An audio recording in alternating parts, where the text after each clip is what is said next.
कराची रिजनेट माली की हिलाकत road accident नहीं बल्कि एक कत्ल है। उनको एक तयशुदा प्लानिंग के तहत कत्ल किया गया। जानते हैं अब्दुल वहाब की रिपोर्ट में।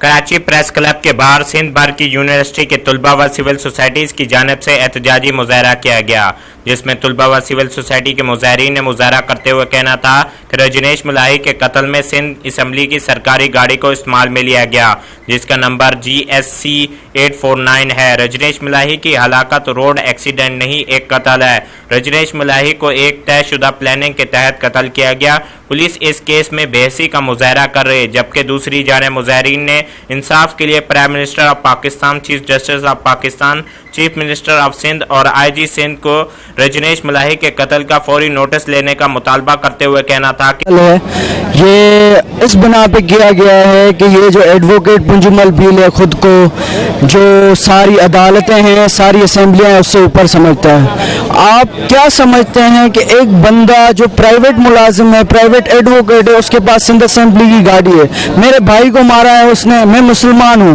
पर इंसानियत से वो मेरा भाई था।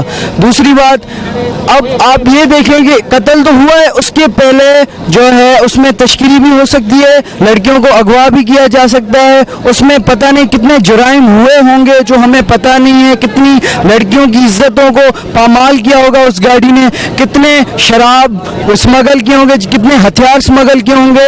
एक प्राइवेट मुलाजिम के पास सिंध असेंबली की गाड़ी आई कैसे? पहले तो मेरा सवाल ये है। दूसरा सवाल ये है, हम यहाँ पर पाकिस्तान के हर एक कोने से आए हैं और जब तक हमें इंसाफ नहीं मिलेगा हम पाकिस्तान के हर एक कोने में जो है ये पुरअमन एहतजाज जारी रखेंगे। और दूसरी बात, मैं इमरान खान साहब से अपील करता हूँ कि मेहरबानी करके कश्मीर के इशू के साथ, ये यहाँ पे भी सिंध में एक कश्मीर है, उससे मेहरबानी करके आप इंसाफ दिलाएं हमें। हमारा काम नहीं है, हम स्टूडेंट हैं, हमारा काम है क्लासेस लेना, हमारा काम नहीं है रोडों पे आना, पर हम इतने मजबूर हो गए हैं, हमको इतना मजबूर कर दिया है कि हम अपने घर बार छोड़ के, अपनी क्लासेस छोड़ के, अपनी एजुकेशन पढ़ाई छोड़ के जो है यहाँ पे एहतजाज कर रहे हैं, रोडों पे जलील हो रहे हैं, ख्वार हो रहे हैं और अभी तक कोई भी हुकूमत का नुमाइंदा ना हमसे मुज़ाकरात करने आए ना करने आए। बहुत दुख है, हमें यही अफसोस है कि एक एडवोकेट है जो इतनी नॉलेज और दुश्मनी के लिए लड़ता है। और दूसरी बात मैं आपको बताता चलूँ कि ये 2 बार एक्स MP भी रहा है,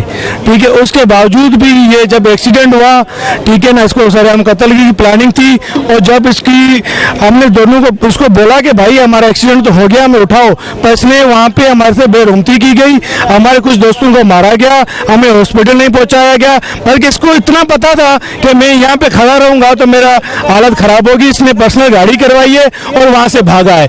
कुछ भी नहीं है, 16 दिन से हम प्रोटेस्ट कर रहे हैं। कराची से आज हम आए हैं, हैदराबाद में थे, हमारे सारी यूनिवर्सिटीज़ में थे, अमरकोट में पुरअमन एहतजाज था और पुरअमन शटरबंद हड़ताल और फीता रोक हड़ताल थी। वहाँ के भी हुक्मरान, वहाँ के भी लोग, वहाँ के पॉलिटिकल्स जो लोग थे, वहाँ से कुछ भी नहीं मुतलबा हुआ। हम 7-7 घंटे इस धूप में खड़े रहे पर हमसे कोई भी नहीं आया हमें इंसाफ दिलाने के लिए। आज हम सारे स्टूडेंट्स, सारे सिटीज़ के लोग कराची आए हुए पुरअमन प्रोटेस्ट कर रहे हैं और हम मुतालबा करते हैं CM सिंध साहब से, IG साहब से और चीफ जस्टिस साहब से कि इसकी जुडिशियल इंक्वायरी बनाई जाए।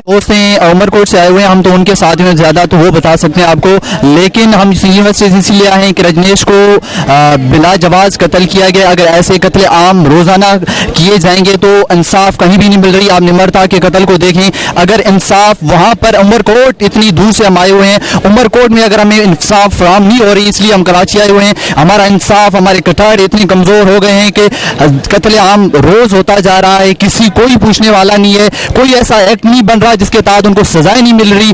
अगर ऐसा रहा तो हमारे कानून बिल्कुल ही अंधा बन चुका है। अगर ऐसा रहा तो हम अवाम कहाँ जाएंगे और किससे इंसाफ मांगेंगे कि एडवोकेट होकर, वो पॉलिटिकल होकर भी हमारे साथ ऐसे जुल्म कर रहे हैं तो हम किसको आखिर कहें अगर एडवोकेट हमारे साथ के ऐसे